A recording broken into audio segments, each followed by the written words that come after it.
And good afternoon, everybody. Uneducated Economist here. So in today's video, we are going to be discussing how it is that the Federal Reserve uses their words to help the elite become even more elite and more rich. This is the Fed's dirty little secret. Now, something that I find very interesting about studying economics is many people will ask me the question, what is it that can be done to fix the situation or make the situation better or somehow, like, I don't know, solve the problem or something of that nature. And I've come to the realization that there is no fixing the problem.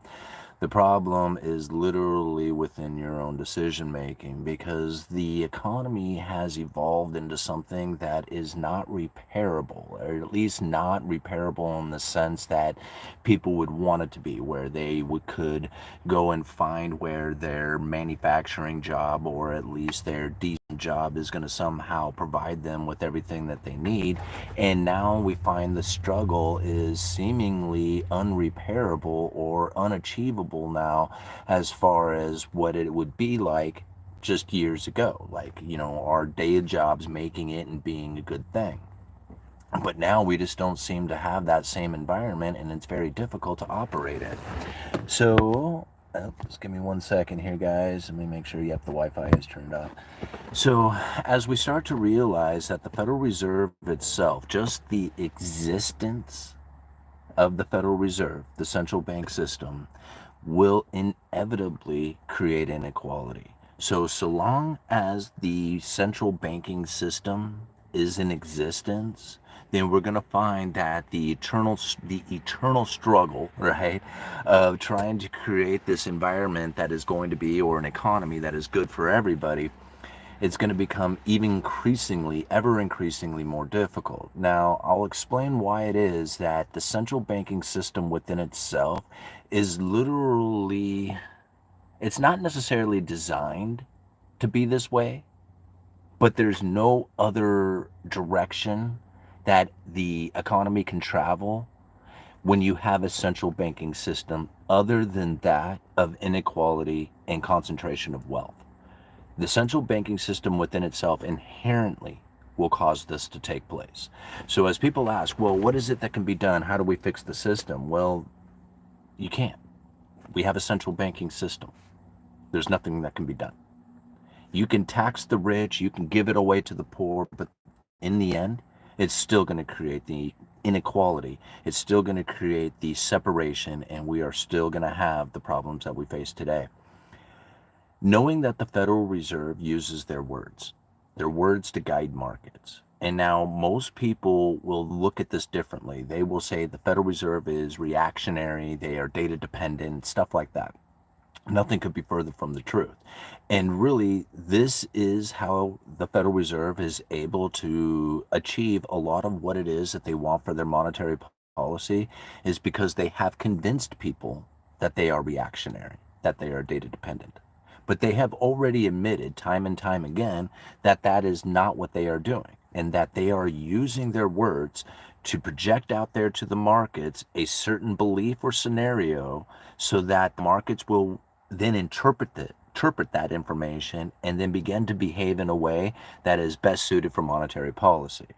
Now, at the end of it, it will never, ever, ever, ever, ever be a possibility of creating less inequality. There's never been an example of it ever taking place. And even the idea of doing direct money injections to the poor will create, for a very, very short time, some lowering of inequality, only to be completely reversed when the money is then spent and that travels to the top and the poor remain poor. Again, direct money injections may work for a short time to give the appearance of less inequality, as the poor now have the money, but it's only a flash in the pan, and you will soon find that the poor will spend that money and the rich will have acquired it, and the separation will have occurred anyway. So now, listening to Jefferson, who is Philip Jefferson from the Federal Reserve, this is given February 21st of 2025. And now I repeat this over and over again because it is so critical to know that the people who are in charge of monetary policy are very well aware of what it is that they are doing. They know that their words have a reaction to them.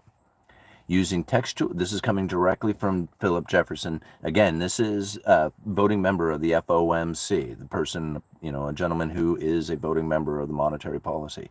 Using textual analysis, high-frequency asset price data, and high-frequency central bank communication data, this research shows that investors' reactions to specific sentences communicated by the central bank are quickly incorporated into asset prices.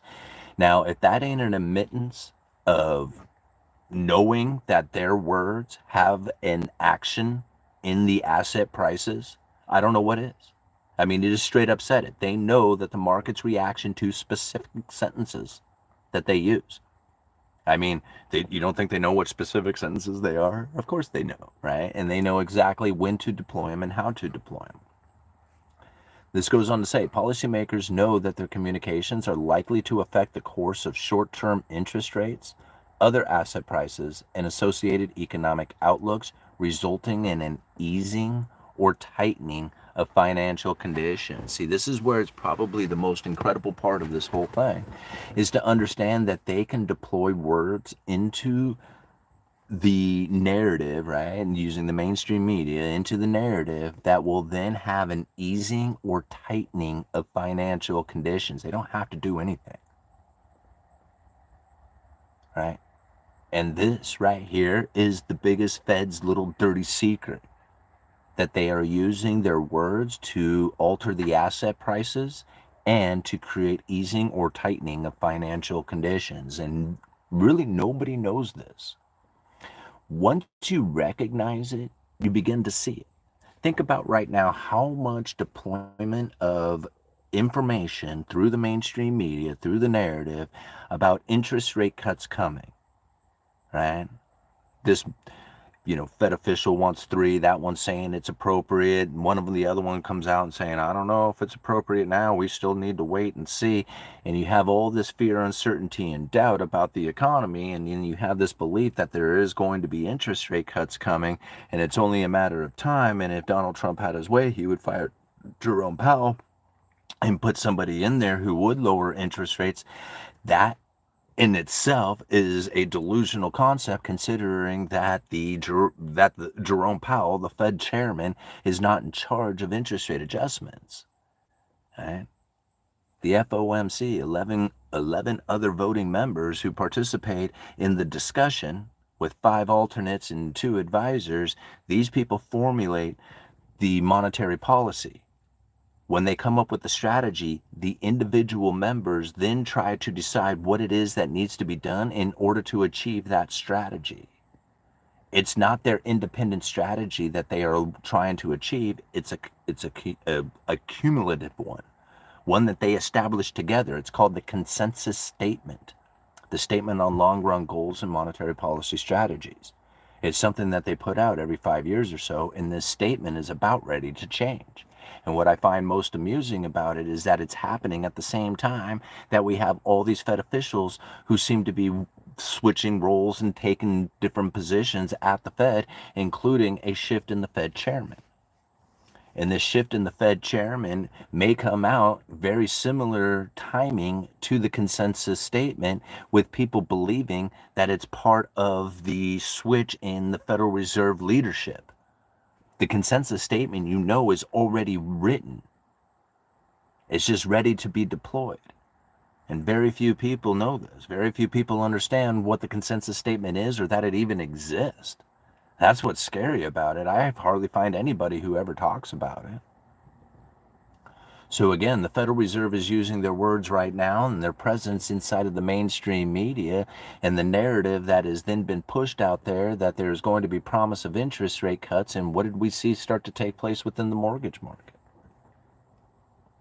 Right? We're seeing the lowering of interest rates. Mortgage rates are starting to come down, but it's not due to the Federal Reserve's actions, it's due to the market belief.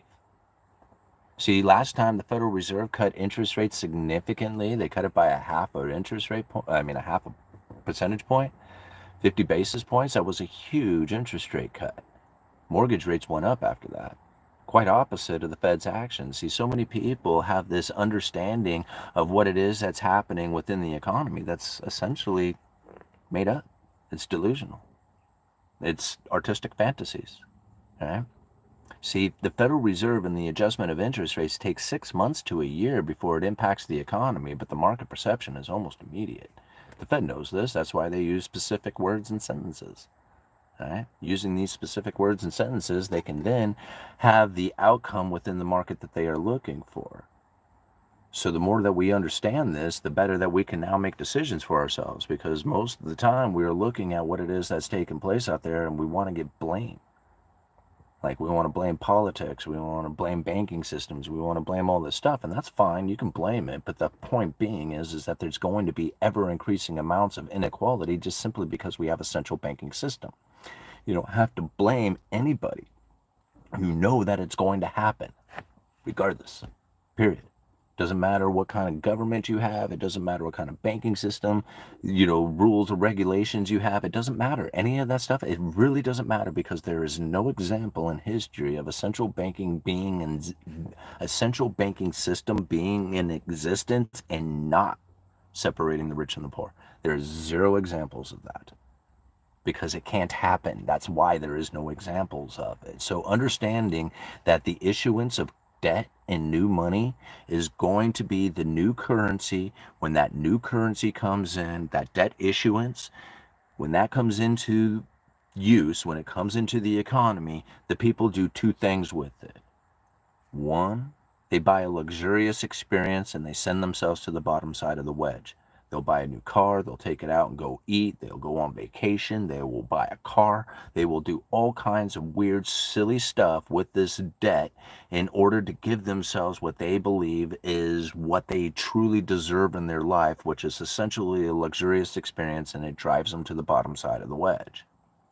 They now have to work extra hard, extra long for an extended period of time to make up for the fact that they bought this luxurious experience that they've committed themselves to. They have to pay back the principal plus the interest, and that postpones them from being able to invest into things that are going to have a return on that capital investment. That postpones them from being able to put that money towards a return on capital investments. The other people will take that money and they will deploy it to something that is going to have a cash flow to it. They will buy rental properties, they will use it to start a business, they will figure out what it is that they can use that debt to then make them some money, and they put themselves on the top side of the wedge. Bad decisions on what business to start, where to invest that money, and they drive themselves to the bottom side of the wedge. But ultimately, the wedge is getting driven with new money issuance and how it is that the people behave with that new money. That's it.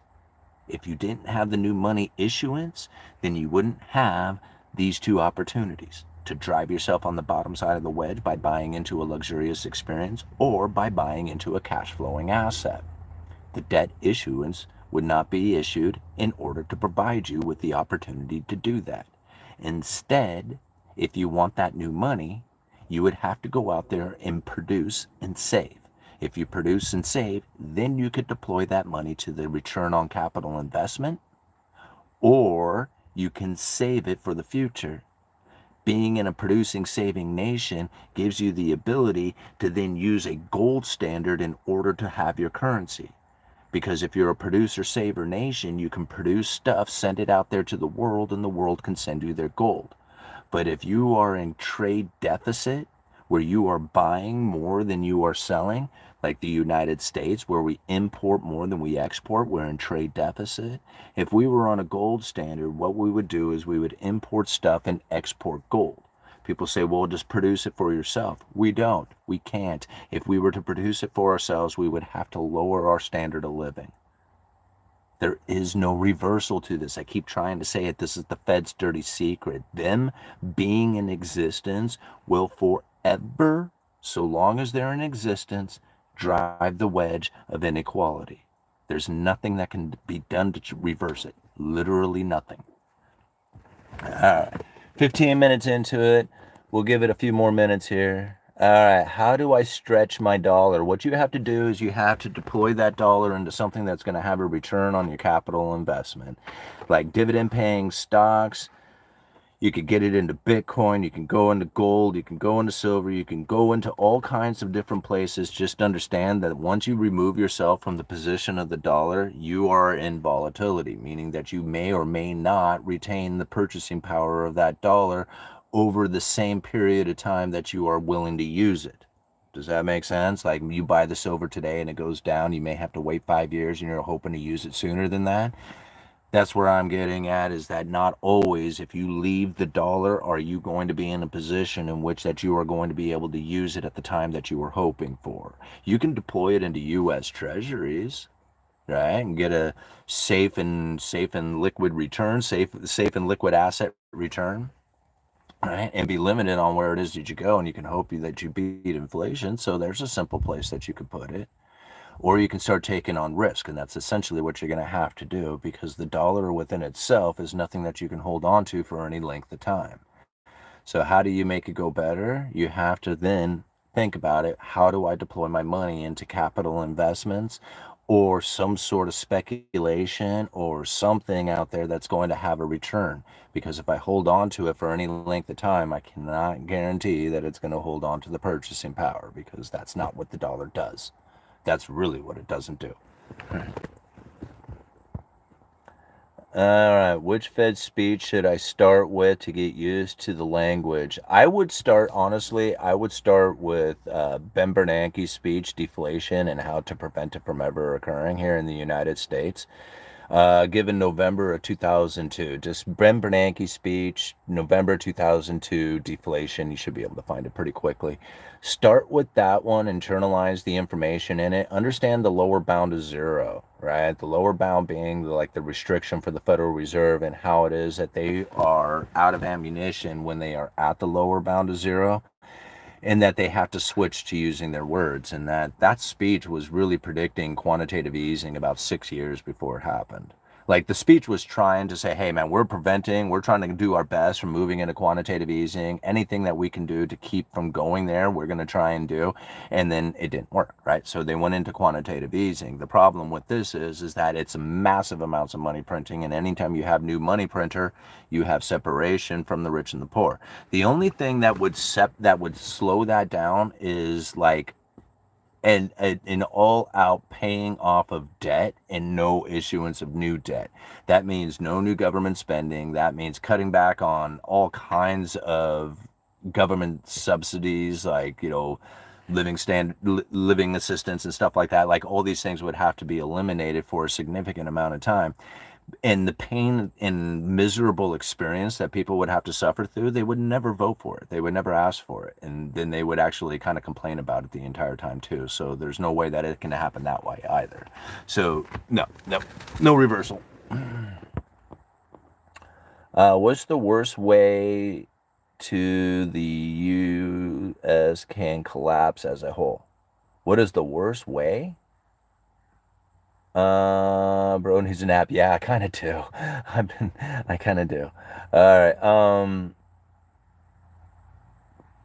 The worst, I mean, I would assume it would just be the financial collapse, considering that we're just, essentially a debt-based economy. If the whole financial system collapses, then that would be it. I mean, there would be no more economy here in the United States. It would essentially just come down to the possessions that you have in your hand, the gold and silver, Bitcoin to a lesser extent, but like all government assistance would collapse and fail. People would be like, crying in the streets because they would have nothing. It would be a lot of chaos. It would be bad.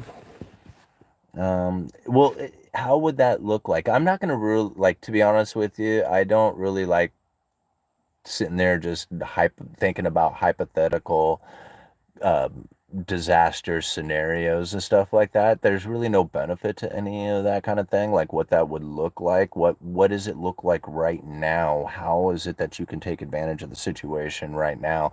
This is the things that you should really be thinking about, because really honestly, this is what ends up happening when you try to think about the worst case scenario, is that not only will you think about the worst case scenario, but then you envision it, you imagine it, and then what ends up happening is subconsciously the ego wants to prove yourself right, and so it will start searching for these things out there as well. As you start searching for it, it will start proving to you, because again, your subconscious and ego wants to be right as you're looking at these terrible scenarios and in search of protection, right? You want to save yourself from the evil intents of the powers that be out there. So you're going to watch and be careful of what it is that's happening out there. But ultimately what ends up taking place is that as you're focusing in on it, trying to protect yourself, your ego ends up trying to prove that it's happening out there, and therefore deteriorating your life, and it then begins to take place. Your life begins to deteriorate, and you're saying, these are the reasons why. This is why it looks like this, and these things are happening, and that's why I'm failing. I know, because that's exactly what I did. I used to ask myself that very question: what would this look like if it collapsed? Now instead, what would this look like if it doesn't collapse, and how can I position myself to take the best advantage of this situation? Because taking advantage of failure doesn't exactly seem like a good energy direction that's going to benefit me. Like, I'm hoping and wishing for failure so that I win, right? Does that sound right? Or you can just look out there and say, where's the winning position taking place right now? Which one sounds better? Do you wish and hope that failure means that you win, or should you look for the winning position as it is? Like, that's where I'm headed to, right? At least that's where I'm trying to go to.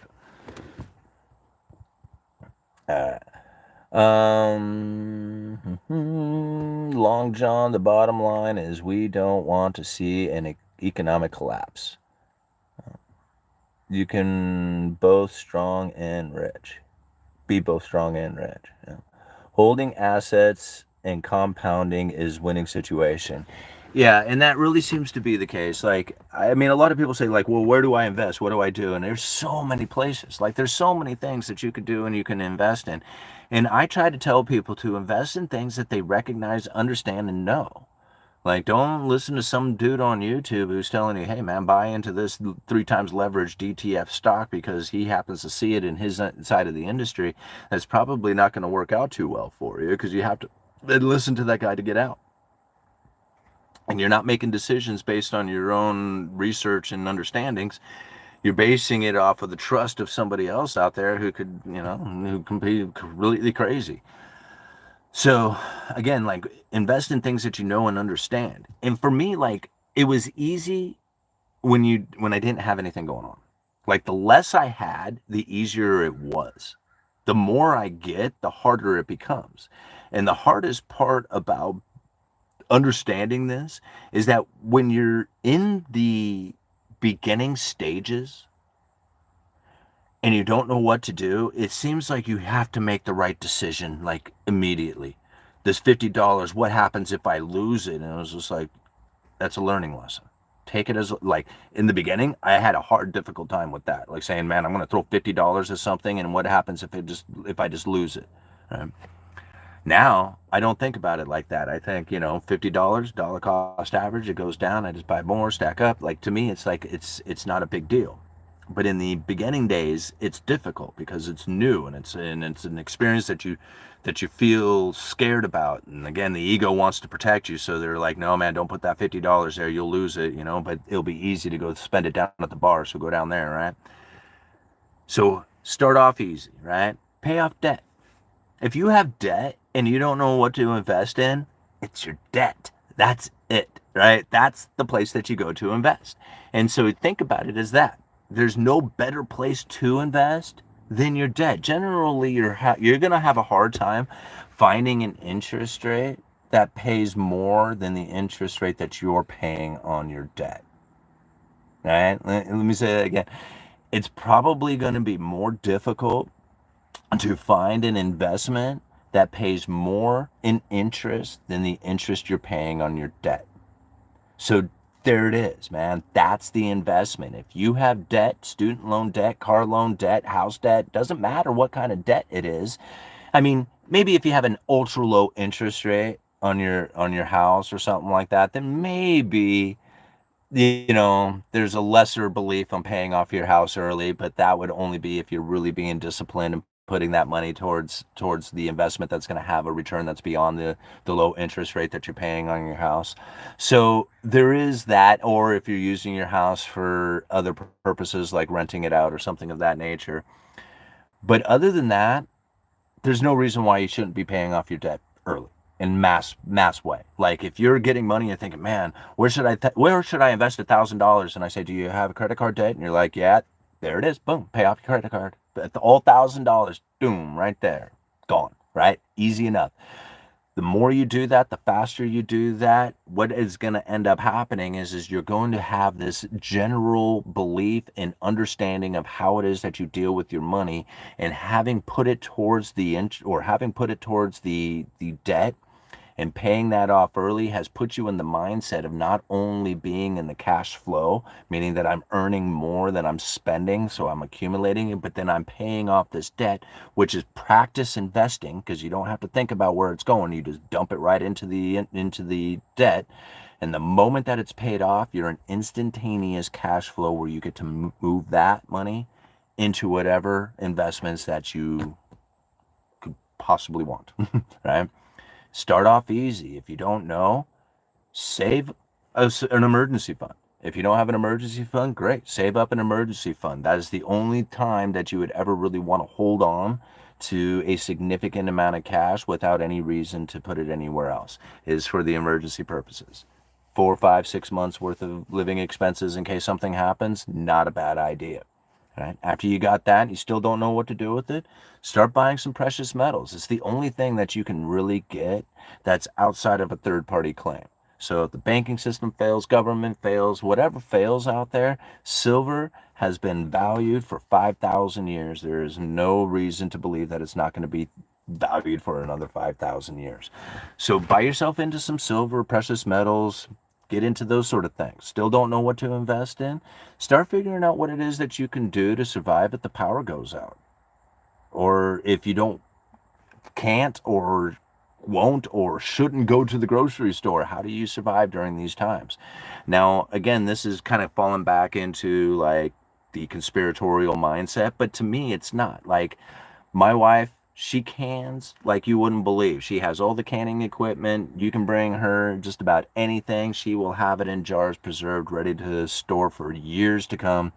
Within a matter of hours, she is really good at doing it. It's a skill. It's actually fun. So practice doing that. Like learn a skill of survival, like canning, or maybe like camping out for the weekend with, if you're not into, like, if you've never done that kind of thing before, learn to camp, learn to survive out in the woods. Like even just go down to your state park and just camp down there, but learn how to use your equipment, because people who don't do it or never done it before don't understand what that would be like. So these are like some simple skills that you can then use your money to not only build up a fun hobby with, but then it's also a useful skill, right?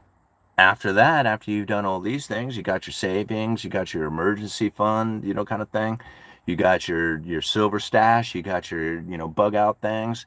Now, what else you got, man? I mean, start some businesses. If you haven't already got a business started, maybe if you got these things going, figure out how to make extra money, do side hustles or whatever it is to get bigger cash flow, and then use that cash flow to start investing into different things that are going to have some sort of return.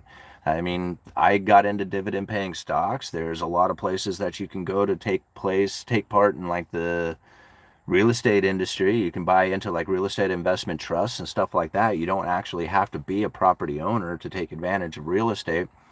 And so all these different places that you can go to in order to essentially put yourself on the other side of the wedge, none of the stuff that I can think of would involve buying new cars, going out to eat, traveling on vacation, doing, buying toys, like all those things. Like none of that stuff is included in any of that, like as far as trying to get yourself on the right side, because everything else is going to be a deterioration of the ability to do that. Like don't work for your money, make your money work for you. And at some point you have to work for money in order to get the money to work for you, right? And so that's it. It's like it's pretty simple, but it's hard because most people don't want to be disciplined, right? They don't want to, like, and they have to be self-disciplined. They can't have somebody else discipline them, I mean, it's just like then they feel punished and then they don't want to do it and they'll actually resist it. So here's the problem that most people end up facing is that because they don't know that they have to do this, they don't. Right? They will work as hard as it is to do their maintenance and upkeep, but then they really won't work any more than that. And that's the majority of the people. Now you find that there is a small section of people, a small group of people out there who will go out there and work extra hard, extra long for an extended period of time. They will postpone their luxurious experiences and increasing their expenditures so that they can deploy that money into a secure return on interest. Now, that isn't new. That's something Cantillon described from hundreds of years ago. I left a link down in the description to an Amazon affiliate link where you can go and buy this essay off of Amazon. I'll get a little commission for it, but you don't have to buy the essay off of Amazon. You can get it for free at the Mises Institute. Just click on the Amazon affiliate link down in the description and learn how to spell the Cantillon essay, and then go and Google it for yourself and get it off of the Mises Institute. However, if you do click on that Amazon affiliate link and you go and fill up your cart with all the wonderful things you want for the next 24 hours and purchase it within the next 30 days, I will get a commission on all those wonderful products as well that you have purchased from Amazon. Just click on that Amazon affiliate link first. So if you go and you read Amazon affiliate link Cantillon essay, sorry, if you go and read the essay from Cantillon, what you're going to find is chapter 6, 7, and 8 of part 2 of that essay explain incredibly well what happens with the increase and decrease of new money in the state. And in there, he talks about two groups of people. One of them doing exactly like I just said, where they are going to postpone their increase in expenditures when they get the new money. Like they get a raise, they start a business and get some money in, they start, increasing their capital increase, or the money that they make. They then postpone spending that money so that they can put it towards something that is going to have a secure rate of interest. I mean, he literally talks about it here. I'll bring it up. I'll find it for you. And then at the same time, he also describes a group of people who do exactly the opposite, right? Yeah, let me see if I can find them here for you real quick. Let me see, chapter 8. Yeah, here we go. So... all right, the industrious people who are eager to acquire property will not at first increase their expenditures. They will wait until they have accumulated large sums from which that they can draw a secure interest income independent of their occupation. So this is really where the secret lies. It's as simple as that. I mean, Cantillon recognized it hundreds of years ago that there is a group of people out there who drive 97 Suburbans and not brand new BMWs like they want to drive, and instead use that money to deploy into something that's going to have a secure rate of interest beyond that of their occupation.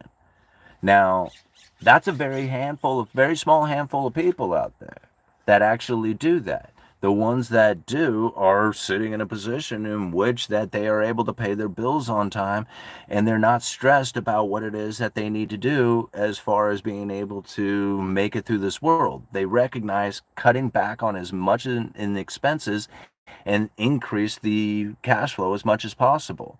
Now, I know a lot of people say, well, that's easy, but then they don't want to work beyond 40 hours, right?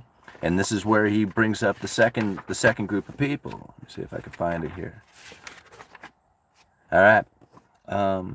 When the abundant money raises products to honest prices, the inhabitants eagerly work to acquire them. See, that's us. We're eagerly working to acquire them. We got 9-to-5 jobs. We're paying our bills we're trying to pay our bills. We're doing all this stuff. We're eagerly working. Like we're eagerly working 40 hours. Right? Eagerly working to acquire them, although they do not show the same eagerness to acquire food and merchandise beyond that what is needed for their maintenance. We'll work the 40 hours, but that's no more. Why should I have to work any more than that? 40 hours is too much as it is. Yeah. When the abundance of money raises products to honest prices, which is expensive, meaning that you're not going to be able to afford any more than what it is that you got, right? The inhabitants eagerly work to acquire them. They'll show up every day so that they can make the rent. but they will not show the same eagerness to acquire food and merchandise beyond that of their maintenance. That's 80% of the people out there. And I know people are like, man, you don't understand. It's so hard on my existence to try and put the 40 hours in and then go and bust ass doing something else. I mean, that doesn't seem right. I agree. It doesn't seem right. I totally agree. I don't want to do that. But I don't think I have much other choice, right? Because according to the Cantillon effect here, we have a separation of mass proportions that are taking place. And so long as we have a central banking system, there is no reversal to it. And if I don't put out more than what it is that I am doing, then I'm going to fail. I don't like it. You're right. I don't like having to work more than 40 hours a week, but I don't think I have much other choice, especially considering that Cantillon recognized it hundreds of years ago that there is a select group of people who will postpone their expenditures so that they can secure a good rate of interest beyond that of their occupation so that they can get property. And then there's a whole group of people out there who will barely work beyond that of their maintenance. This has not changed. Nothing here has changed. Right? And so as we recognize what it is that we need to do in order to acquire the things in our life, we have to also recognize that times have changed dramatically. And that the idea of being able to just go out there and have a good, steady paycheck be enough is really only for the most disciplined of people. If you can be very disciplined with your money and only to deploy it to the absolute necessities and then take the other remaining extra money, the money beyond that of what you're already making, the extra money, and deploy it into something that is going to have a return, then you might be able to do it. Very, very few people can make that happen. Very few. Man, I have just babbled on today. What time is it? It is 1:30. All right. With 222 people watching, continue to hit that like button. With 220 people watching and 60 likes, you can hit that like button. We'll get more people to join in on this video. People live in financial delusion. Yeah, they really do. I made it to a lunch stream. Right on, Cody. Actually, this is my weekend here. But yeah, you did, man. I'm glad to see you here. Fun fact, the one blockbuster left in the world is in Bend, Oregon. That's right. Yeah. Blockbuster. You remember that? That was the video rental chain that was all across America. There's one left, and it's in Bend, Oregon. And you know, it's funny because we actually have a video rental store here in Astoria called Video Horizons, which is one of the last video rental stores in general, right? You know, and so we have one of those here in Astoria, and we actually use it. Yeah. I saved like a mofo for 8 years to get a good deposit for a house. 5 years after that, the mortgage was paid off. Not bad. Yeah, dang, that's like, but that's pretty unheard of. Like, I mean, that's like, most people aren't going to be able to go down that path. Most people are going to have to like save for a decade or more or whatever it is in order to come up with a down payment, barely be able to get it, barely be able to make the payments. Like, this is how most people end up being. If you have skills to work on a house, then you know you have the opportunity to buy like one that needs to work on it so you can get a better deal. But anyway, 6:30, just woke up. A nice start to the morning. Right on, Cody. Great to see you here. Good morning.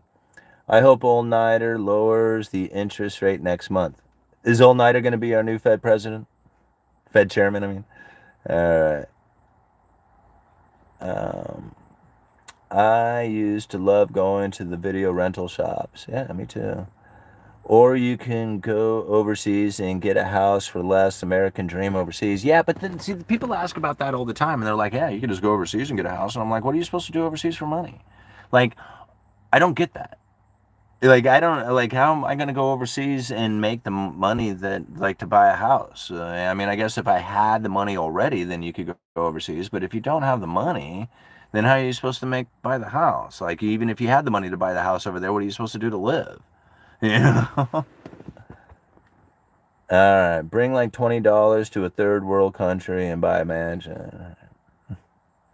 Tradesmen make bank and get plenty of overtime, get a better job if the one you have isn't cutting it. Yeah, I mean, there's always that, but ultimately, it doesn't really matter how much money you make. It's a matter about how much money you can save because people will make $100,000 a year, but still not be able to save any of it. And then you'll find other people out there who are making $50,000 a year and able to save, 20,000. So it's really all about how much money you can save. It's not really a matter of how much money you make. Although your lifestyle, it'll be about how much money you make, right? Whether or not you drive a nice car, live in a nice apartment, doing stuff like that, that will depend on the money you make. But it doesn't matter really necessarily about how much money you make as opposed to how much money you can save, because that's the important part. Right? All right. Russia dozen eggs is our debt. Huh. All right. We were more global than we have ever been. Living below your means is so crucial. It really is. Ultimately, there's only two paths to wealth, and that is earn more or require less. So, whatever one is easier for you. Most people try to earn more, and then they spend more, and then they wonder what it is that they need to do. And it's just like, well, you ever thought about just maybe requiring less, and less in your life, less needs, less necessities, less whatever it is that you got going on out there, and possibly make that the ability to acquire wealth. But most people just try to figure out what it is they can do to try and acquire more wealth, which is working harder or more time or whatever. All right. The problem is that we have been trained to buy, and not save. Yeah, well, that's ultimately based around the consumer economy. The Fed's whole intention during the lowering of interest rates, the stimulation is ultimately to stimulate aggregate demand, which is to try and get people to go out there and spend money. So it's not a matter of being a producer saver. Like, there was a time when it was just like, we got to get together and work hard to produce the products to get it out there to the world so that we can get the abundance of money in. No, like that's no, that's not how it goes down any longer.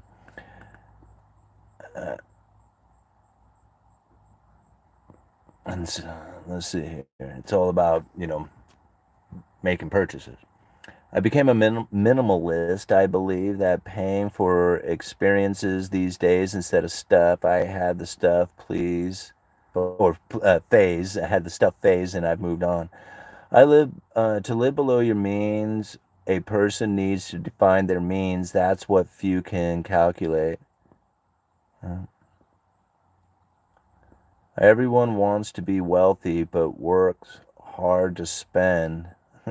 Wealth takes time and is boring. Have you ever thought of requiring less? Sound advice, man. Yeah, well, it's true. Really, ultimately, if you can require less in your life, then, you can have more. Yeah, and that's like, it's kind of weird. Less is more, right? Requiring less means you have the ability to have more. Like, I think about it the other day, somebody was saying something about, a new Jeep. And I said, I can go buy a new Jeep. I can go buy anything I want. I could literally go buy, even a fancy new car if I wanted to. I can't go buy some Lamborghini or something like that, but I could buy just about any vehicle I want. I could cash out on some of my assets and literally buy whatever I want. And once you get to that stage, just don't really care about buying anything. Like, you already own it. It's like that's really the feeling that you already have. Like, you own it already. Like, if you could just go down there and get it, you own it. Regardless of if you actually have it in your possession, just knowing that you have the capabilities of doing it is enough. And that's amazing. Like, that feeling right there is so overwhelming to, my own understanding of personal wealth. Just the abilities to be able to do whatever it is that I want. Like, I can travel anywhere I want. I can go get any car I want. I can pay any bill I want. I can do anything I want. And that's amazing, because there was a time in my life I couldn't pay my bills. Right? It's all about the meaning that we give everything. And to me, I'm in an awesome position that I can pay my bills on time, and I'm able to acquire and keep stacking up on assets And I feel great about my position, and I look around and I think to myself, I hardly have any possessions at all. Like, I'm in a good position with no possessions. Like, I can go and get whatever I want. That's awesome. Like, I don't have to maintain anything, and I have access to everything. Cool. That's exactly where I want to be. Keep loading. I'm just going to keep stacking up the assets. Yeah. Side note, you can take Cantillon's PDF essay and load it to AI and chat with Richard Cantillon, and it's kind of fun. Yeah, I've done some stuff like that. Actually, I was messing with Grok this morning because I've been using ChatGPT just for some fun stuff. But I used Grok this morning. Like, I kind of educated it in the credible threat theory and then forced a mock debate between the mainstream media narrative and the credible threat theory, and ultimately had Grok telling me that although the credible threat theory was valid to a lot of points, it took on a lot of speculation and assumptions and all kinds of stuff. And it was kind of like basically saying that it's, it's low level understanding of economics. And so as I'm looking through the mock debate of this, and I'm recognizing some of the things that they're pinpointing out as like the narrative that is spoken, that the the computer program has now recognized as a fact. When I started pinpointing those and disassembling the the idea of what it is that the mainstream media narrative has put together, I finally got Grok to like say, okay, yeah, the credible threat theory is by far more accurate than the mainstream media narrative due to the things that I have then pinpointed out to like disagree with the whole mock debate thing. Anyway, my point being behind it all is that the reason why I was doing it is because it actually helps me hone my credible threat theory and how it is that I discuss it and share it with people. Because I know the credible threat theory is by far the most accurate economic theory, especially when it comes to understanding monetary policy. There is literally nobody else who has dialed it in as well as I have. I'm not trying to brag that up, but there is nobody out there who really discussed the things that I have discussed, like monetary policy from the Federal Reserve's own words, right? Not one that is assumed, not one that I'm making up, not one that I learned from 50 years ago. This is my understanding from the Fed using their current speeches. I mean, the one that I was reading from earlier was from February of 2025. It was just a few months ago. This is where I've developed the monetary policy theory. It was directly from the Fed's own words. So I know it's got to be accurate if I didn't get the information from anywhere else other than the source itself. And so when I know that to be the case, then I look at what it is that I have learned about the monetary policy and how it is that it's being conducted out there into the world. And I know that most people are really falling right into the Fed's trap, right? Like most of them believing that the Federal Reserve is trying to get to a 2% target. I think that's probably one of the biggest things that most people have misinterpreted, because the Federal Reserve is not trying to get to a 2% target. They're trying to get to moderately above 2% for some time.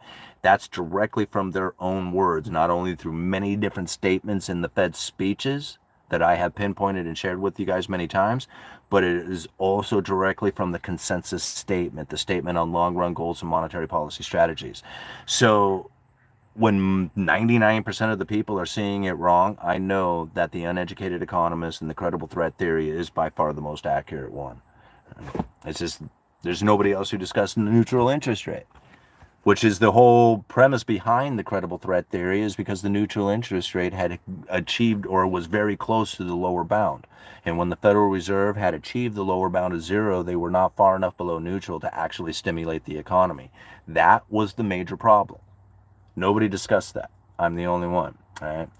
So understanding it from that point of view then gives me a whole different view of what it is that's taking place out there, because most people don't know that. They literally just don't know it. And I don't understand why. It's not like it's hidden, right? It's just been chosen not to be discussed, and instead other things get discussed, and that becomes the focal point for everybody to look at, saying, oh, Fed's stuck at above 2%. They don't know what to do. And I'm thinking, Yeah, they know what to do. It's just that, exactly that. Convince you that they don't know what to do so that you have elevated inflation expectation that'll continue to raise the neutral interest rate. Right? I mean, I can't describe it anymore. Mainstream talk. Yep, but ask GPT about DOGE and what did I say? Moderately above 2% could be 10% the target, and for some time can be forever. Yeah, and that's what I find kind of interesting about the whole thing is that moderately above 2% for some time with no mathematical formula for figuring it out. That is so good. Like thinking, okay, so when all these people talk about how the Federal Reserve is missing the target, don't know what they're doing, all this other stuff, and I'm like, you do realize that the Federal Reserve said that they are going for an average inflation target moderately above 2% for some time with no mathematical formula for figuring it out.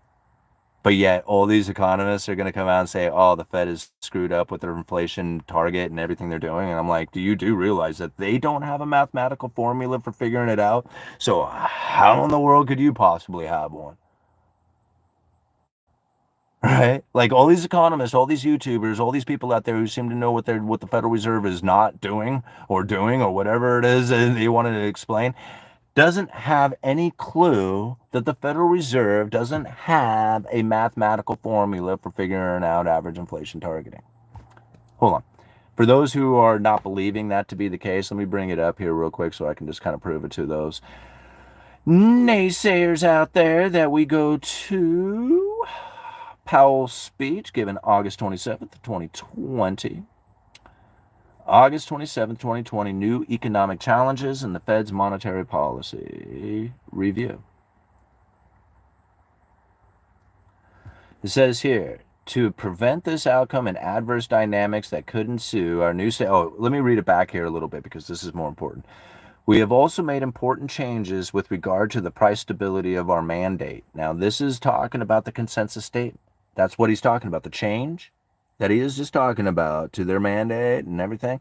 They're talking about the consensus statement. He goes on here. Our long-run goal continues to be inflation rate of 2%, the long-run goal, right?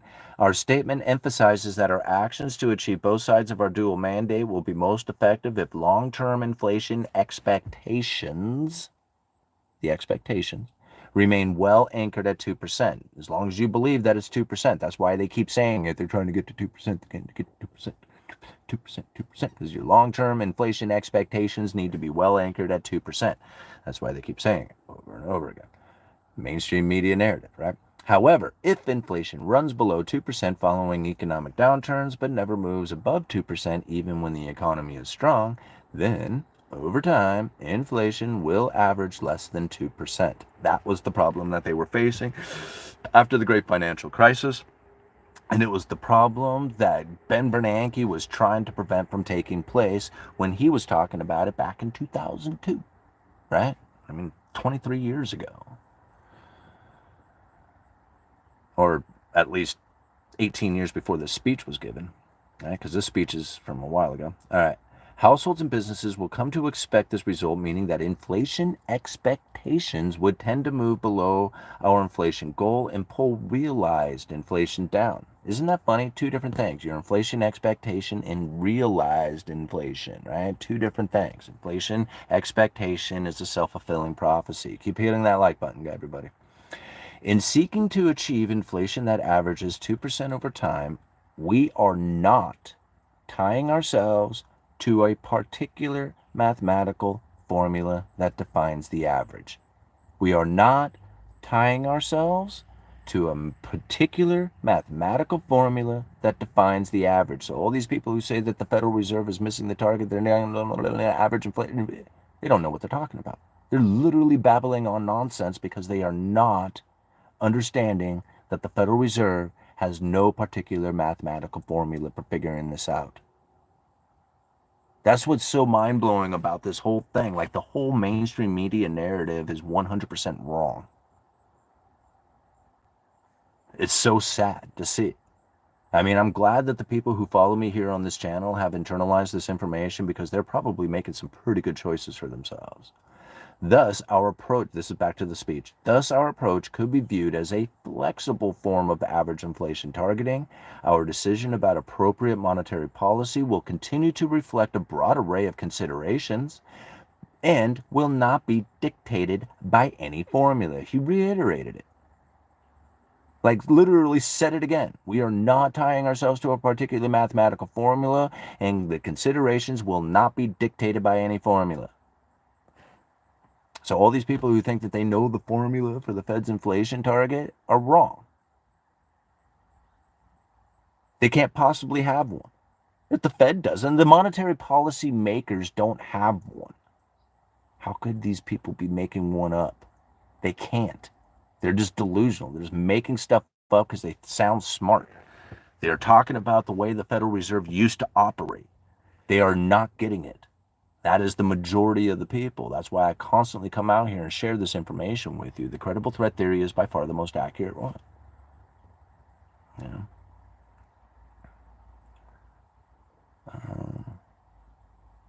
What did I just bring up here?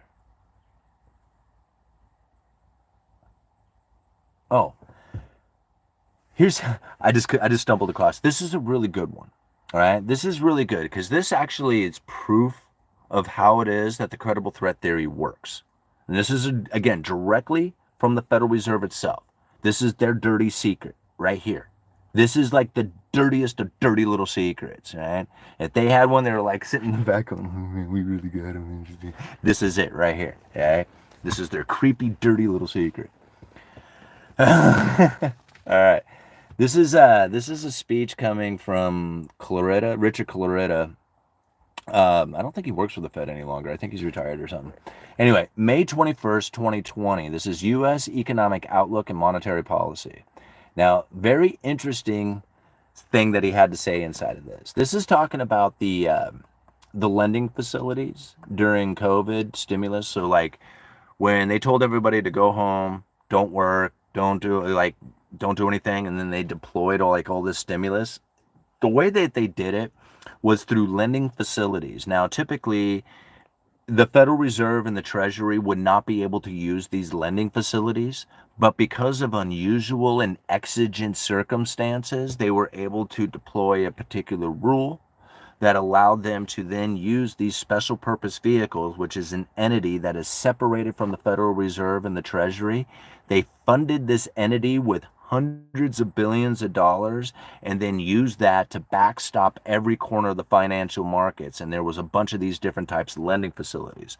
One of them in particular was the corporate debt lending facility. And now this corporate debt lending facility was going to be buying into corporate debt. The idea behind it is they were going to save the fallen angels. And so these corporations, which were essentially systemically important, as the liquidity crisis was coming from the COVID shutdown, they were going to start lending money to these corporations by buying their bonds. That was the idea behind this corporate debt lending facility. Now listen to this.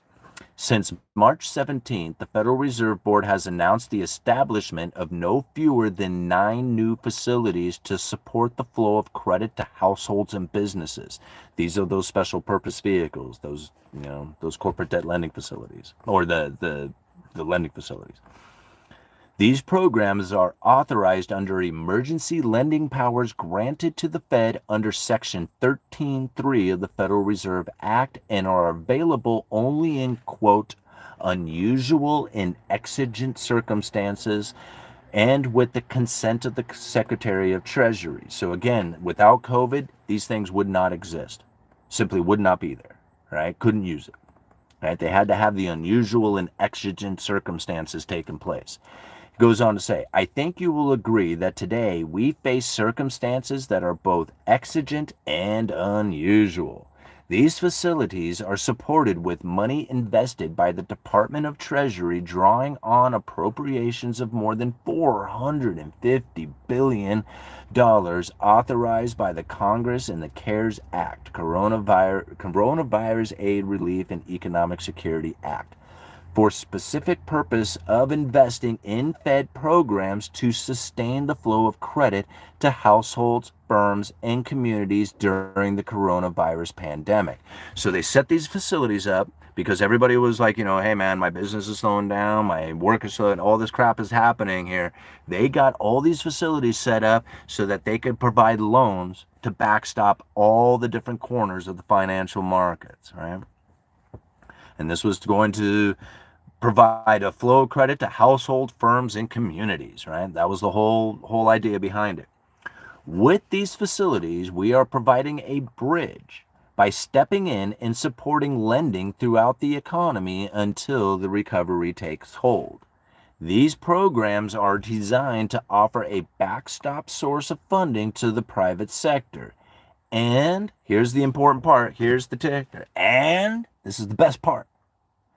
And just the announcement of these backstop facilities would soon be launched appears to have bolstered confidence in the capital markets, allowing many companies to finance themselves privately even before the facilities were up and running. Did you get that? The credible threat that these facilities were coming was enough to provide the support to the market to go out there and buy this corporate debt. They knew that the Fed would be buying it. They had a guaranteed buyer in the market. Why wouldn't you jump in and front run that? Of course you would. And that's exactly what ended up happening. It appears that, let's see, and just the announcements of these backstop facilities would soon be launched appears to have bolstered confidence in the capital markets. That's all they had to do. It was like, hey, you know what we're going to do? We're going to be buying the fallen angels. And everybody lost their mind. They said the Federal Reserve was going to be picking the winners and losers. I know, I was one of them. I came out with a YouTube video that said the very same thing, that the Federal Reserve was manipulating the market and that they were going to be buying this corporate debt and blah, blah, blah, blah, blah. All right? They didn't hardly buy any.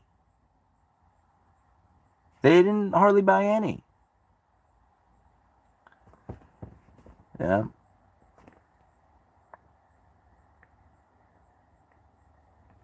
I don't know. He goes on. It's a really good speech. You guys should read it yourself. Again, that came out May 21st of 2020, U.S. Economic Outlooks and Monetary Policies. That was from Richard Clarita. All right. If elevated inflation expectations pushes the neutral rate higher, bring it closer to the Fed funds rate and making policy less restrictive, why are home builder stock like Lennar and DR? Well, wouldn't that make sense why they are up? Like, if the elevated inflation expectation makes the economy less restricted, do you think that stock market would go down or up? Right. Do you think that the idea of investing back into the company would be low or high if the economy is less restricted, if the financial conditions are less restricted? Do you think like the idea of investment into the economy or by the people themselves, if the economy just happened to be less restricted anyway, and they just notice that because their return on capital investment is quite high with the elevated interest rates and the actual consumption is easier because the inflation is low, who does that seem to benefit the most? The top 20%. We do realize like the top 20% in their purchasing of homes and the luxurious homes is a very hot market. That's doing quite well. It's the people who are in working class positions that are not doing well. Right? You find places where you're reliant on the working class individual to be making their payment, right? And those people are struggling in areas in which that you have a slowdown taking place. If they're reliant on a particular industry to do well in an active economy, I mean, I was talking with the gentleman this morning, and we were doing an interview together. I'll put a link on my community page to that interview. It was pretty good.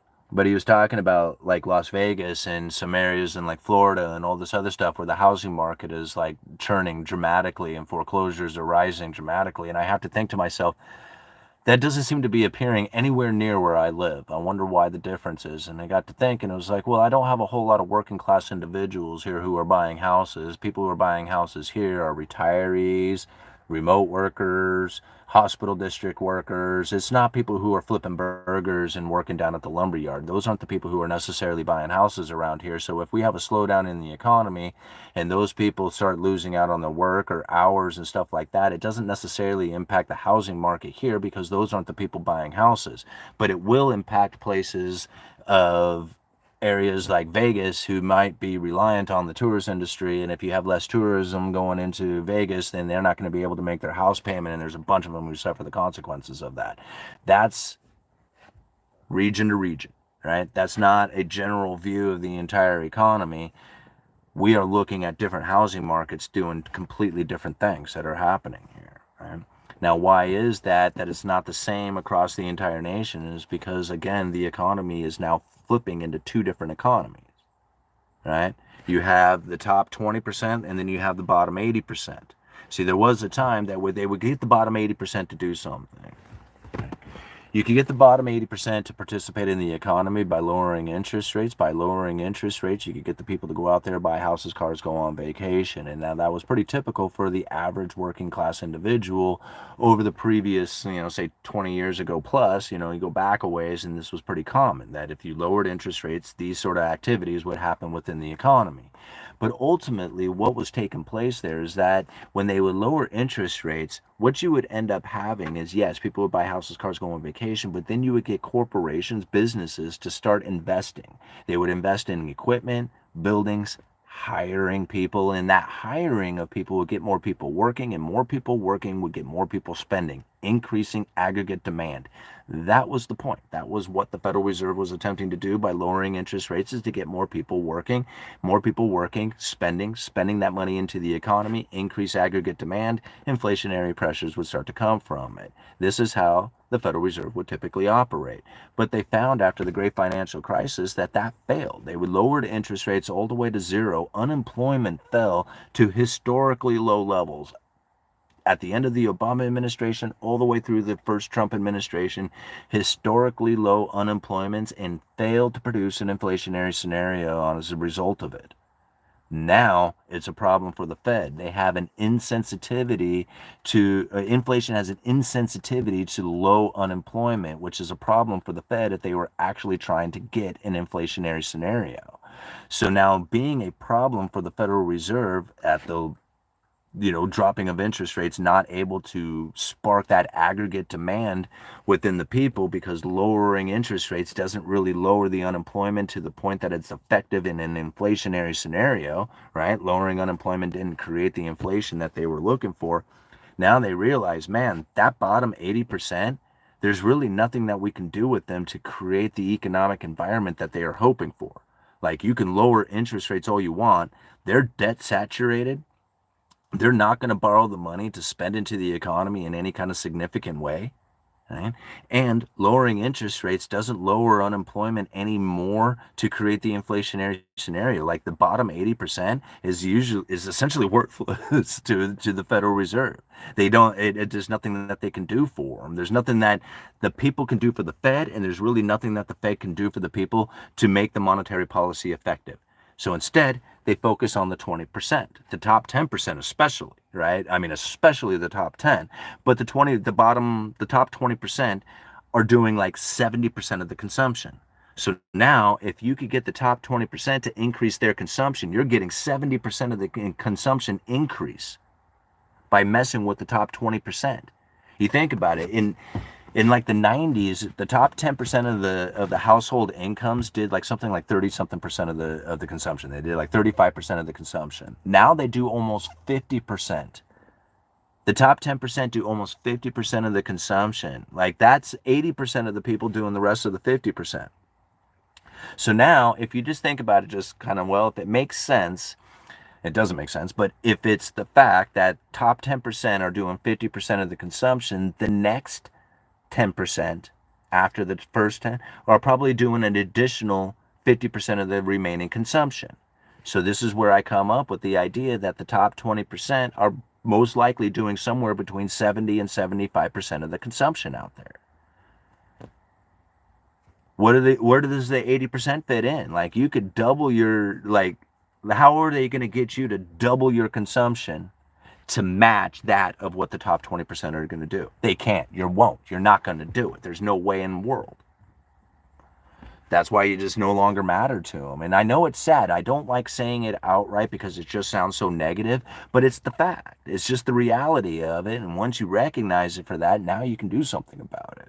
And most likely what you're going to have to do is cut back on your expenses and deploy your extra money, and all the money that you make beyond the money you already make, and deploy that extra money into return on capital investments. That's your only hope, right?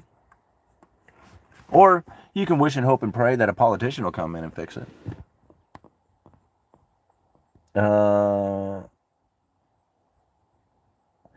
They can concentrate on the top 20% of consumption until that stops working too. No, what they'll do is they'll work on the top 20%, and then pretty soon it'll be the top 10%, and then it'll be the top 5%, and and it'll just keep going like that. There's room in the top 20%. It's only occupied by 1%. The fluoride state is strong these days. All right.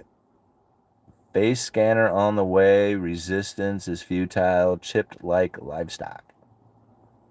All right. Dishes with the hearts. Vegas is 100 in the case you get no free stuff anymore.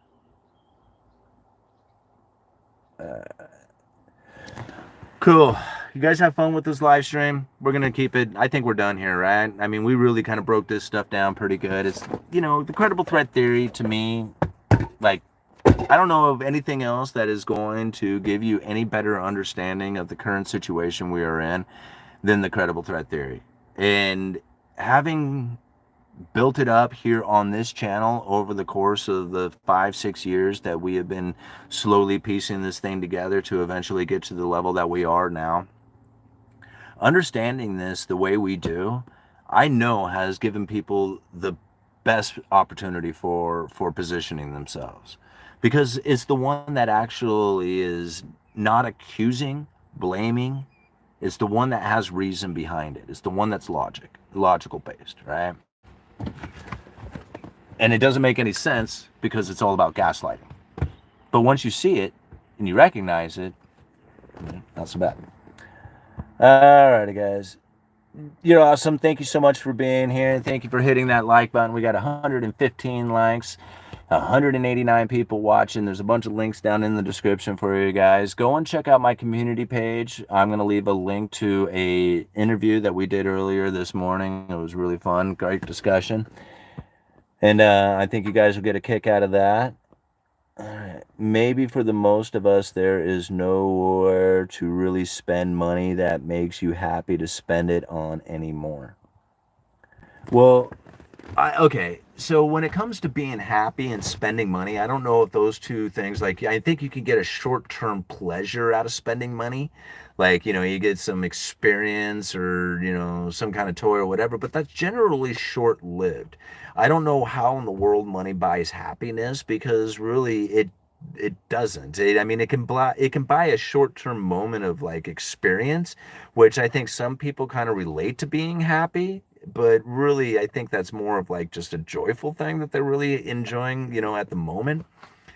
And that happiness comes from satisfaction. It comes from being content. It comes from, saying, man, I'm doing the things that I like to do and I want to do with my world, and I'm not suffering the consequences. That's where happy comes from. It's just like, you can't just walk around being happy all the time. All good things come to an end. And if you're just sitting there saying, no, it has to be a good time all the time or else I'm not happy, then you're always going to be unhappy, because all good things constantly come to an end. So your happiness will always be ending.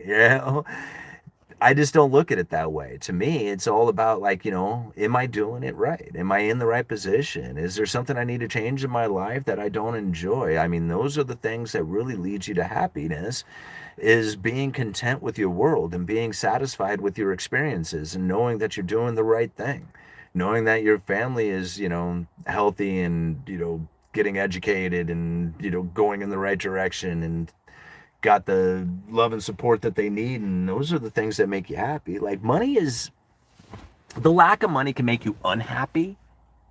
So I guess in a sense that having money can eliminate some problems that you might have from the lack of money. But it's just, and again, it's like an energy thing. Like once you're able to acquire it and maintain it, it's not like it's a disappointment that you don't have it anymore or something of that nature. It's very different. Like,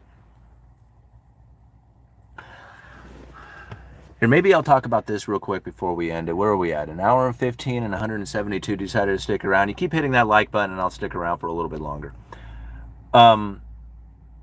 Here's something that I was thinking about the other day. All right, because have you ever seen that movie Stand and Deliver, right, about the kids who were on a math team, right? Anyway, studying calculus and trigonometries and stuff like that. Anyway,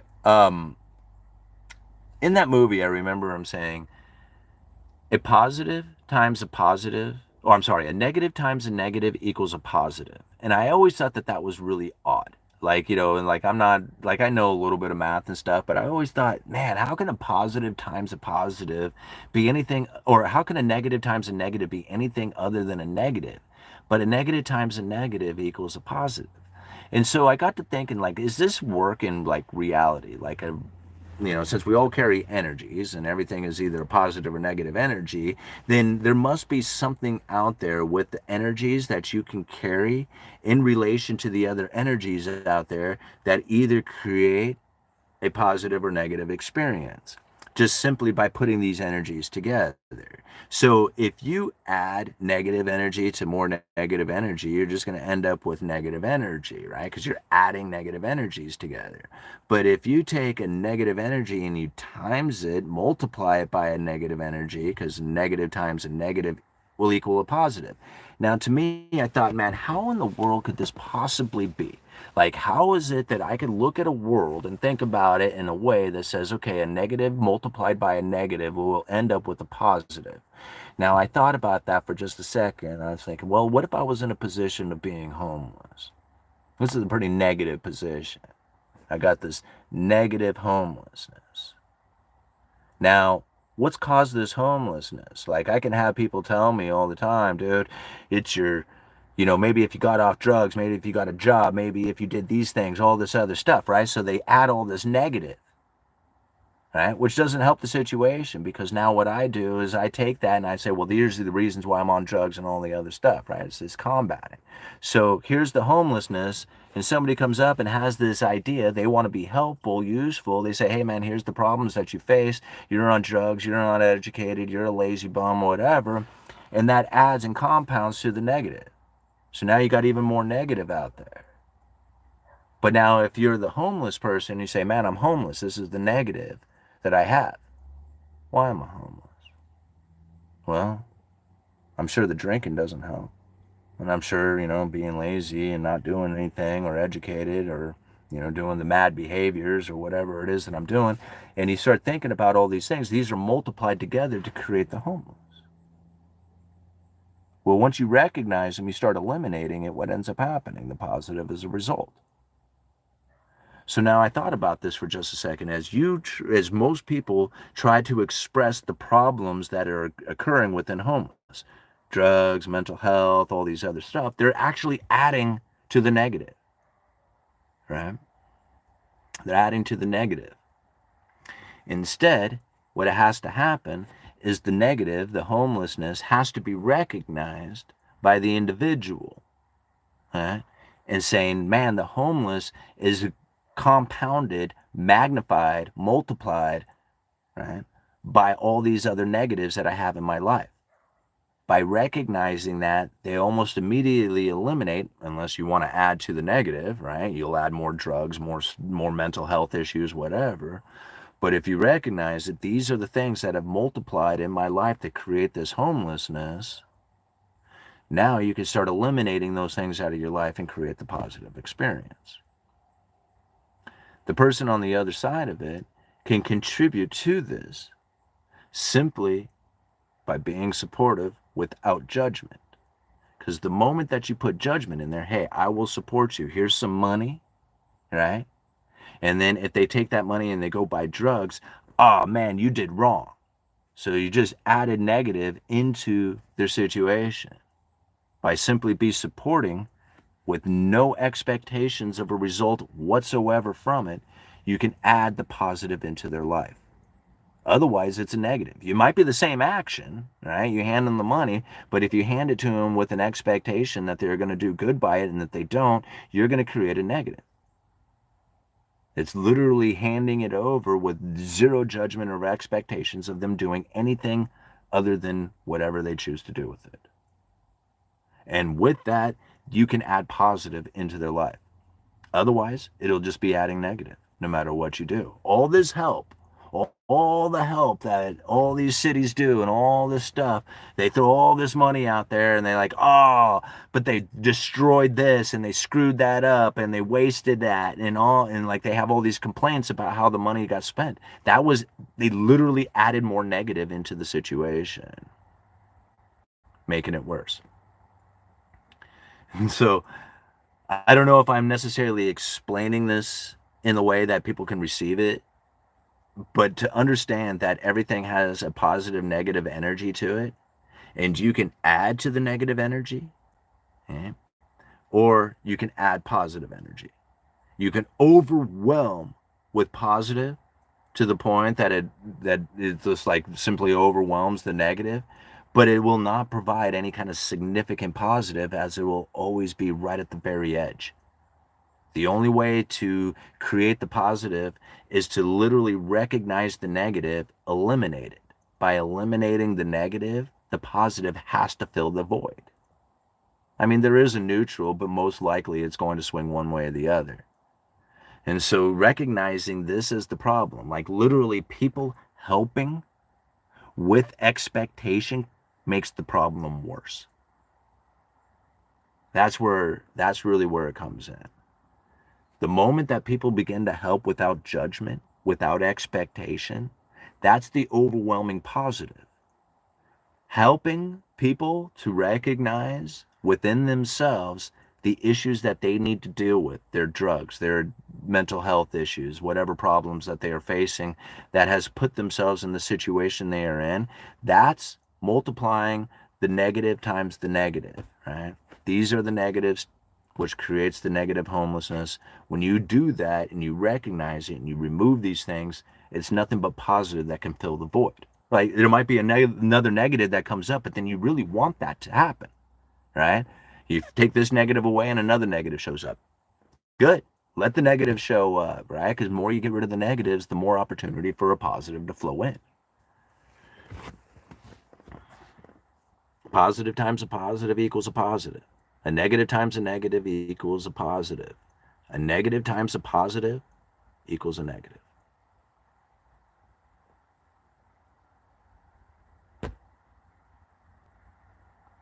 So, take it for what it is. Take it for, take that, whatever you get out of that for whatever you want to use it for. But that's kind of what I'm seeing happening out there, because even the people who I see trying to help are actually hurting the situation to simply be by having an expectation from their actions. And it's hard not to have an expectation. Man, if I do this, I really hope you do it. Right? Again, that's setting them up with more problems. All right, guys, I'm going to call it quits. All right.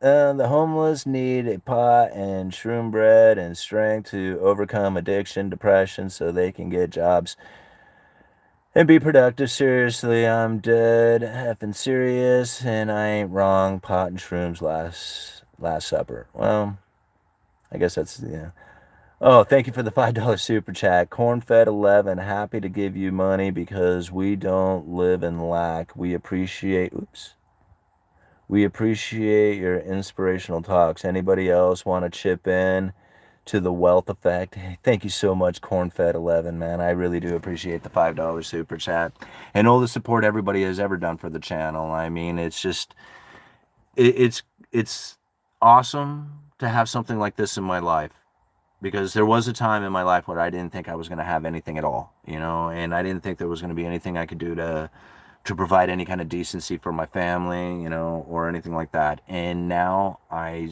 see nothing but opportunities and awesomeness that ahead of me.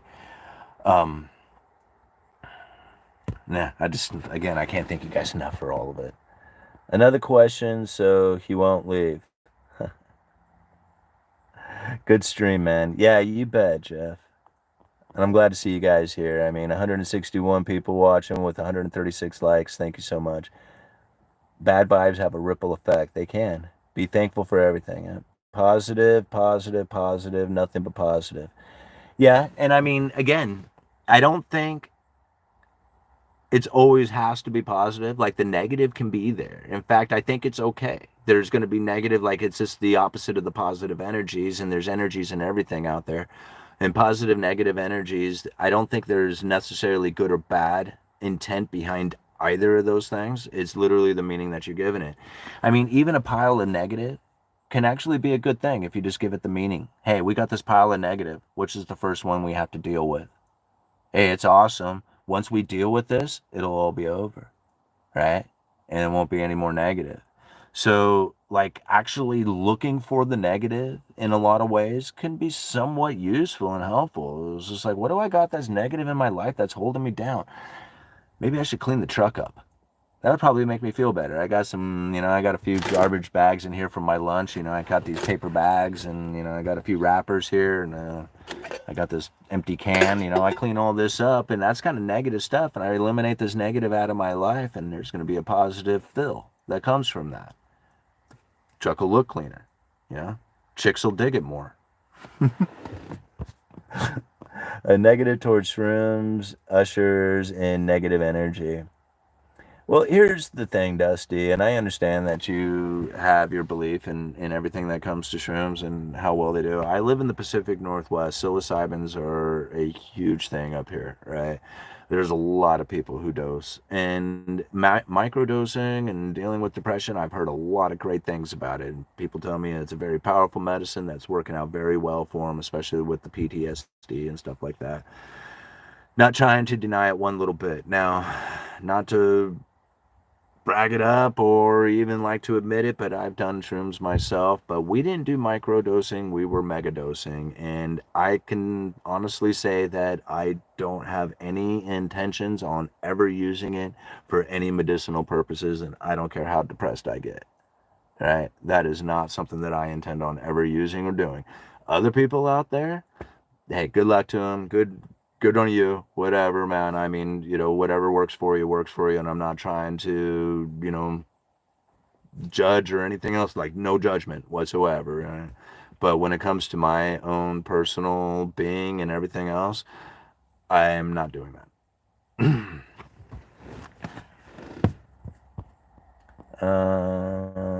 I enjoyed the math analogy.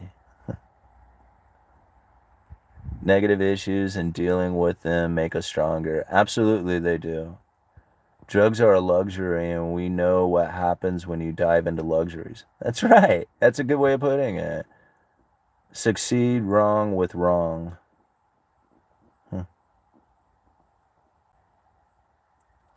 Yep. You know, but I think if you just look at it, like, even if you were to look at that same analogy with the positive on top of positive, like a positive times a positive equals a positive. Well, absolutely it does. Like, here, you got this, you know, this positive being. How I do that with the network, with the job, with the skills, with all these other things, and you multiply this together and you end up with this positive result from it. Same thing with the negative. If you look at the negative and you think about it in this fashion, if you were to essentially multiply these things together, you're going to end up with this, you know, positive result, because you're dealing with the fact of it, right? Like once you recognize it, once you know it, then you can't help but to deal with it. One way or the other, right? Even if you don't necessarily physically dealing with it, you're dealing with it mentally, like, because you know in your head that it's something like you should, like, you got the crack pipe, and like, I shouldn't be doing this. I don't know. That's something that I've never really done. It never is like those hard drugs like that. Like I was always into like the mushrooms, did some acid kind of things, smoked a lot of weed, but a lot of drinking. That was my big deal. But the hard stuff like meth and all that, like I watched my buddies get into that stuff, and they just like their like face got all ugly, and their teeth fall out, and they just like they're greasy and they steal, and it was just like all this stuff, and I'm like, are you guys having fun? That doesn't, like, none of that seems fun to me. So how I was able to avoid it, I don't know, but I'm glad I did, because that probably would have set me over the edge. I always wonder what the billionaires do after they accumulate their wealth, and why do they keep accumulating more? They keep accumulating more because they really that's what they know, and they know how to do it. And so therefore they continue to use their connections and networks and everything, understandings or skill sets to essentially keep themselves busy. Like that's what they do to keep themselves busy, is make money, because that's what they know how to do. Like they could take on a hobby of fly fishing or something like that, but they may not be into that. They're into making money and talking business and going to meetings and doing the thing. And so essentially they keep accumulating more because they really just don't know what else to do with themselves. Streaming are future jobs. Kinda. They can be. Simon bashes hash rooms, Last Supper, Jesus bread. I don't bash it. I think, again,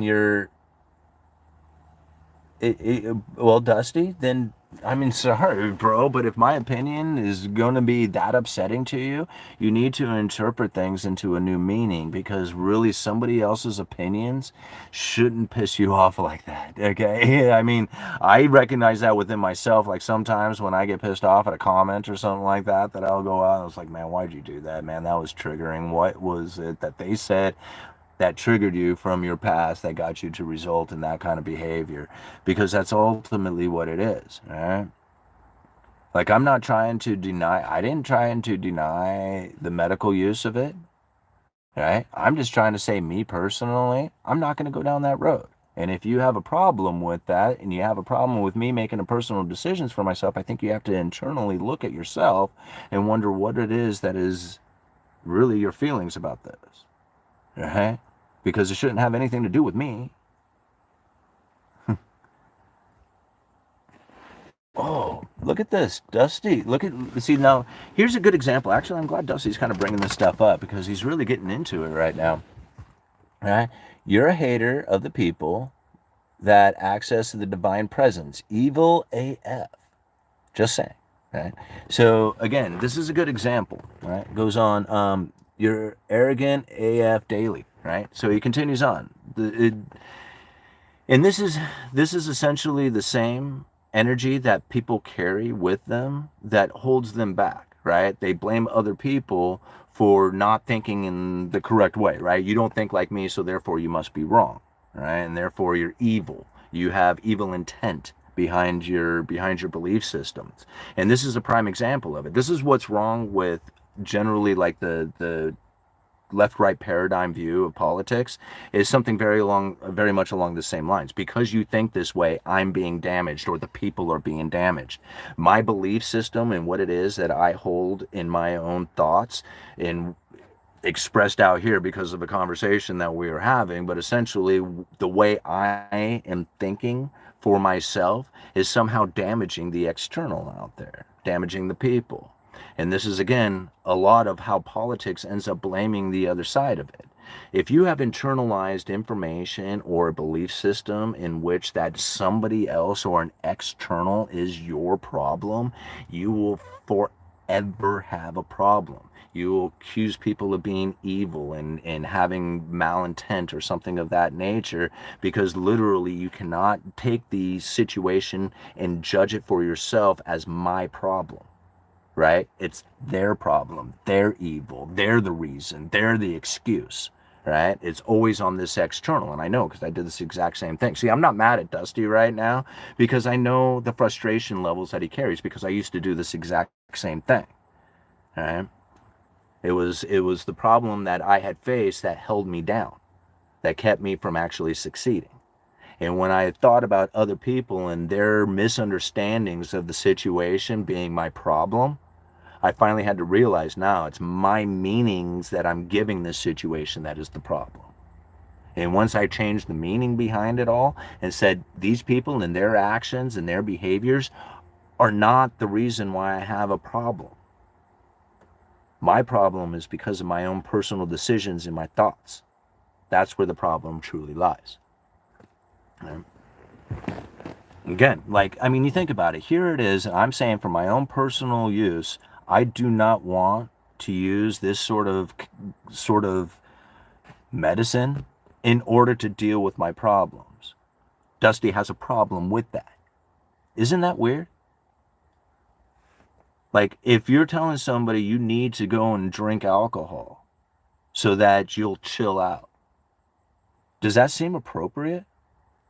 Like, to me, if I was to go and drink alcohol right now, my life would deteriorate. I know it would. Like, it may not deteriorate tomorrow, but over time, I feel that I would fall right back into the same behaviors that I was in. Right? This individual judges that mushrooms is not the same thing and that it could be beneficial to your life. Well, that's your opinion, right? There's other people out there who say alcohol is a medicine and that it can enhance their life and make them feel better.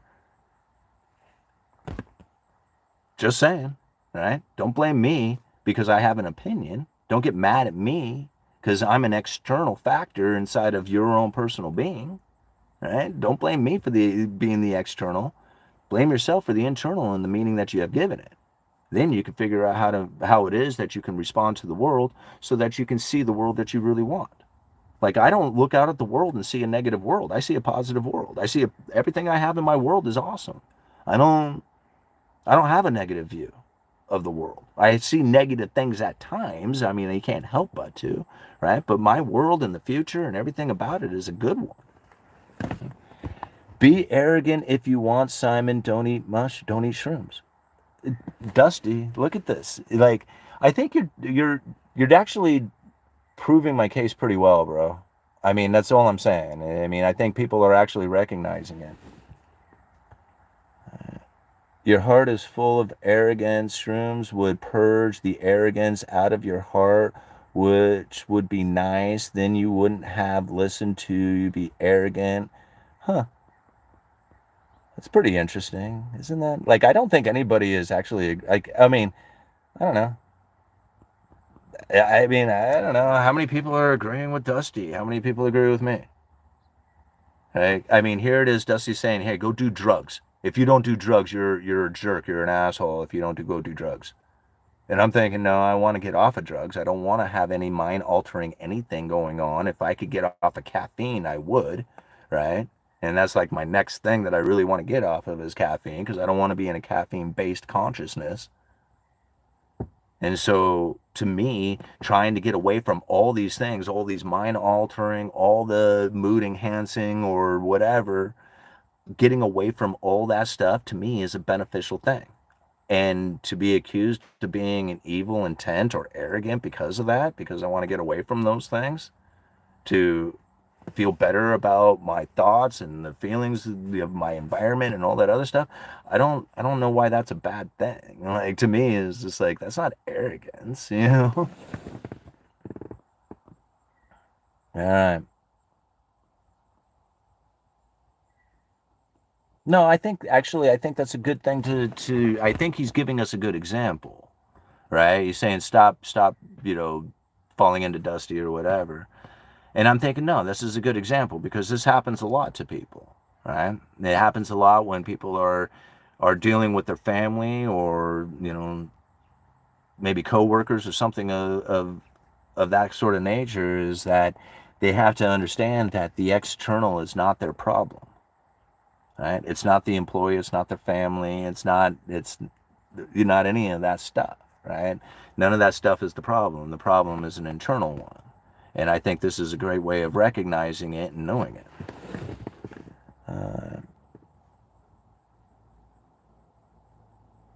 People need to pay attention. The poor are restless. Simon is just sharing his unique perspective. Yeah. I mean, I don't understand. Like, you can come up here to the Pacific Northwest and eat as many mushrooms as you want. Like, I mean, you come up here in October, November, and they're just everywhere. You could practically, like, I mean, it's hard for, like, I'm somebody who studied mycology for a very long time as a hobby. Like, it's hard for me to walk anywhere in Clatsop County from October through November and not stumble across psilocybins. Like, I come across so many cyanescents and azarescents, and it's just like, it's unreal, you know? And, you know, I used to, like, for a few buddies of mine who I know enjoy, and what I'll do is I'll take a video of where they're, like, I'll show the cap, and then I'll show something, like, around town so they can find where it is, and I'll send them the video so they can go and get it themselves. Like, I've done that for people, you know, in the past. Like, I don't have a problem with it. I'm just not going to do it myself. You know? All right. Do you think people can survive on mushrooms? I was watching a survival thing. They say that people can. I don't know. I mean, I don't think you're going to survive just on mushrooms alone. I don't know if there's enough nutrients inside of mushrooms to sustain life for any kind of significant amount of time. But, you know, I mean, shoot, during the fall season, I mean, there's a lot of mushrooms that get consumed up here. I mean, from the chanterelles especially. Like, there's so many chanterelles that grow up here. In fact, it's gotten to the point that chanterelles there's so many, and I've eaten so many of them now, that unless they are like the little tiny button-sized chanterelle mushrooms, which are like the absolute most primo ones, unless they're the little ones, I don't even really want them. Like, I only want the absolute best tiny little button chanterelles. I love the cauliflower mushrooms, no matter how big those are. They are just wonderful, wonderful eating mushrooms. Cauliflower mushrooms are. Recently, I found an area that grows lobster mushrooms. There's a lot of lobster mushrooms grow up in this particular area, and they're not bad. Like, most of the time, I find that lobster mushrooms end up being very buggy, maggot filled. You know, they're just like rotting kind of grossness. But if you can find them before that happens, before the bugs get to them, they're actually a pretty decent mushroom. So lobster mushrooms, Hypomyces lactiflorum. That's a new one for me. That's like one I've found many times in the past, but only recently started eating.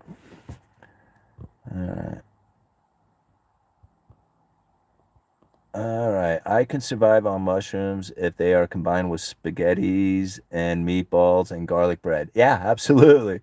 All right. Love king boletes and matsutakis. Yeah. I like the king boletes too. I like them when they're small, when they're first, you know, before they really have a chance to open up, but when they're really tight and, you know, still button shaped. I like the king boletes. I really like morels, but they don't grow a whole lot around my area. If you travel not too far from here, there's a lot, but for the most part, I've only found morels a couple of times in my area.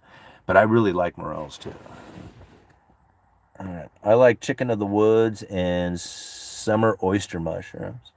Yeah, the chicken of the woods, I've had a couple of times.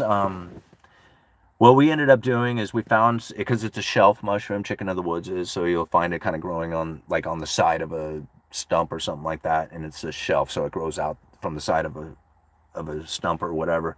Cut the edges off. We've cut some of that off and tried it, and it was okay. I wasn't terribly pleased with it, so maybe it was just an older species, or maybe I just didn't, I don't know, maybe I just wasn't into it that day, but that was the only time I ever had it.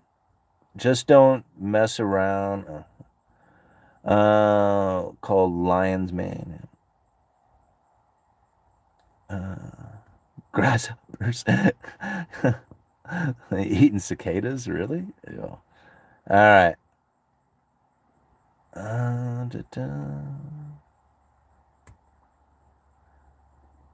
What is this?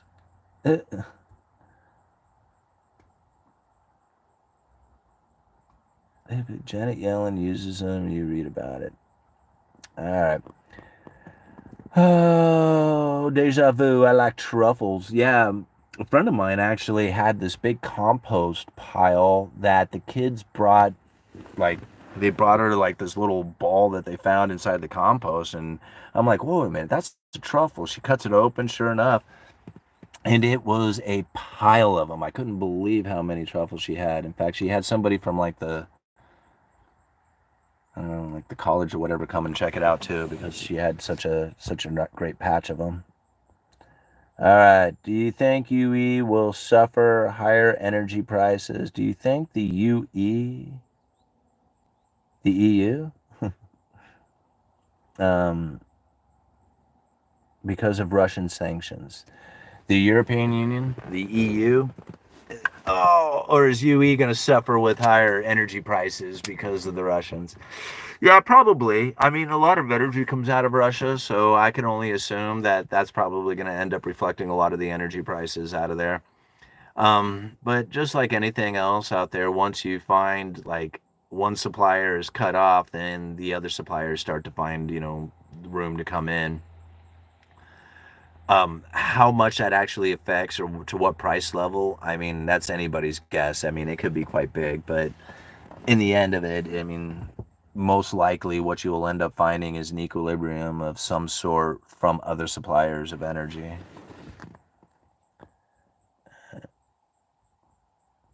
Yeah, you got them at the right time. I got some blue oyster and lion mane grain spawn in my fridge. I need the fruit.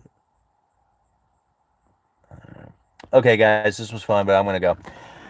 Uneducated Economist. Did I miss out on a super chat? Did I get all the super chats? What was that? The streaming of the future jobs. Yeah, that was the last one. Okay, cool. I don't mess around with mushrooms. I know they are all edible once. Only a few are edible more than once, and if they are on a pizza, I'll eat them. Maybe in the produce department, I'll get them. Have a great day. Yeah, well, last year we had some destroying angels growing out in the yard out here, and so I was actually pretty excited about it. I've seen destroying angels, but I've never had such a big troop of them in such a small area, so that was pretty cool. And we went and looked at those. I just told the boys, don't mess with them, don't kick them, don't touch them. Everything will be fine. Just let them rot right where they're at. Because ultimately, if you try to stomp them or something like that, what you're going to end up doing is spreading spores anyway. So there's really nothing you can do once the mushroom has popped up. It's like, I mean, you might be able to get it as a button to prevent the spores from spreading anymore, but essentially the mycelium is already in the ground, and that's the result of the mushroom itself. The mushroom is the fruit. The mycelium is like that mold that is growing in the ground. And then eventually when it's time to, to propagate, they spit up a mushroom and then put the spores out. Can you take us on a mushroom hunt? Yeah, absolutely. I'll take you guys on a mushroom hunt in the fall. Like right now, there's probably some stuff out there to find, and we just had a pretty good rain, so I would imagine there's some chanterelles that will be popping up after this, coming into the late summer kind of time. But once we get into fall, yeah, I'll definitely take you guys on a mushroom hunt. We'll go and pick some chanterelles and lobster mushrooms and see what else we can find out there. All right. Thanks for the show. Yep, you guys are awesome. Thank you so much for being here. We're an hour and 47 minutes into this live stream, way longer than I was anticipating. But it's important stuff that we keep breaking this stuff down and understanding what it is that's taking place, especially, understanding the monetary policy, the credible threat theory, and understanding how it is that you can position yourself with this is really, the only way you can go. Count me in. All right. Continue having fun in your day. Thank you. Thanks, Simon. Yeah, you bet, Dusty. You guys are awesome. Excuse me. Uneducated Economist. You let me know.